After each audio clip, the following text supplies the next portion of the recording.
యేసు నేలపై ఎందుకు రాశారో తెలుసా? ఒకరోజు ప్రజలు వ్యభిచారంలో పట్టుబడిన స్త్రీని తీసుకొని వచ్చి యేసు ముందు నిలబెట్టారు. వారు మోషే అలాంటి స్త్రీని రాళ్లతో కొట్టమని ఆజ్ఞాపించాడు, మీరేమంటారు అని అరిచారు. కానీ ఆగండి, వారు న్యాయం అడగడం లేదు, వారు ఉచ్చు వేస్తున్నారు. యేసు ఆమెను రాళ్లతో కొట్టండి అని చెబితే వారు ఆయనను ఊరులు అని అంటారు. ఆమెను రాళ్లతో కొట్టవద్దు అని చెబితే ఆయన ధర్మశాస్త్రాన్ని ఉల్లంఘించారని వారు ఆరోపిస్తారు. మరి యేసు ఏమి చేశారు? ఎవరు ఊహించినది?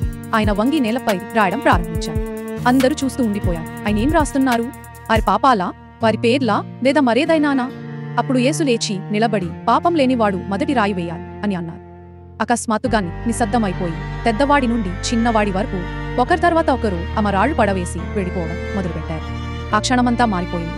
యేసు నేలపై రాయడం ద్వారా గందరగోళాన్ని ఆపాడు. నిందించే వారికి ఆ స్త్రీ పాపాన్ని కాకుండా వారి స్వంత హృదయాలను గుర్తు చేశారు. శక్తివంతమైన స్పష్టమైన సందేశం ఏంటంటే, వేరొకరిని తప్పుని ఎత్తి చూపే ముందు తమ స్వంత తప్పును గుర్తుంచుకోవడం మంచిది. ఎందుకంటే చివరికి దేవుని కృప ఎల్లప్పుడూ గెలుస్తుంది.